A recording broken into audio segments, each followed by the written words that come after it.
Hi guys, Mrs. Mattingly here, and I am reading Chapter 30, Tomb of the Khan. This chapter is called The Heist.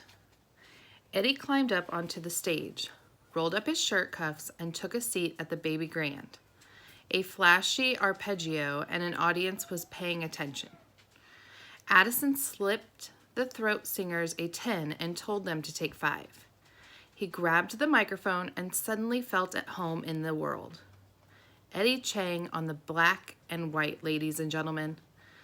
There was a smattering of applause as Eddie lathered a bit of schmaltz into the intro of the jazz standard. Addison leaned over the mic and crooned. He was not a gifted singer, but he could work a crowd like Da Vinci worked a paintbrush. A few winks and finger guns at the audience, and he was off and running. Keep your eyes on me. I realize there are other guys, and some of them might mesmerize, but darling, keep your eyes on me. Addison tracked nobody at the back of the room. The tall boy in suit and tails had climbed onto a buffet table and was slowly grappling his way up the poplar tree. Addison knew he had to hold the crowd riveted, and that was just fine by him. A few security guards roamed the room, but so far they were enjoying this impromptu performance. Who was that singer? Addison heard the Prime Minister say from the front row. That is a French ambassador's son, a woman replied, and his piano player is the son of the Prime Minister of China. What a rare treat! Addison threw in a bit of soft shoe while Eddie took a solo. A quick spin, some jazz hands, some spirit fingers, and a shuffle off to Buffalo. Nobody was now halfway up the tree, in full view of anyone in the crowd who might happen to look over their shoulders. Addison needed to keep the whole room laser focused on the stage. He threw all the topspin he could into the next verse.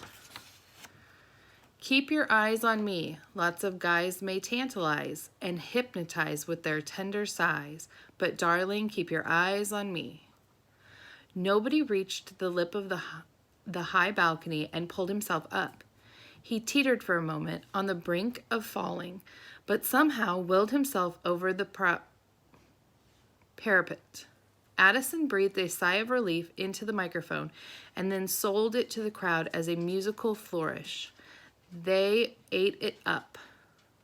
Eddie paid off the big finish with a heart-stopping glissando up and down the ivories. Addison didn't love a show-off, but he had to admire Eddie's skill. The audience certainly did. Roaring their approval, Addison basked in the applause and was genuinely reluctant to leave the stage, ignoring the shouts for an encore. The audience was visibly angry when the throat singers returned to the stage to resume groaning. Addison and Eddie worked the crowd as they carved a path into the back of the atrium. They even shook hands with the Prime Minister of Mongolia. At last, already exhausted by their newfound celebrity, they ducked behind a museum display. Molly tugged at Addison's sleeve and led them under the velvet rope and up the grand staircase. As long as they crouched low, they were protected from view by the elaborate stone balustrade. They joined Raj and I don't know at the second-story landing. What did you do with the money? I don't know whispered to Addison. What money? The money your parents gave you for singing lessons. Addison frowned. I don't know grinned. Moment of truth, said Raj. We'll find out if the door is alarmed. He gave a thumbs up to nobody through the glass door. Nobody pushed open the security door, and nothing made a sound. Addison's team piled into the dark second floor of the museum. The sounds of the party faded away behind them. The team crept silently down the long corridor, past galleries of medieval Mongol art, Buddhist fresco, and Chinese pottery. Unfolding a museum map, Addison led the way to Wang Kong's weapons room. Raj, fearful of triggering security alarms, held out his arms to prevent anyone from setting foot in the gallery. A great medieval lance hung on the far wall of the exhibit, just as in the museum posters. Addison smiled. That must be the lance of Sir Frederick. Mongols didn't use lances like that, only Europeans. Raj studied the way the great spear was mounted on the wall.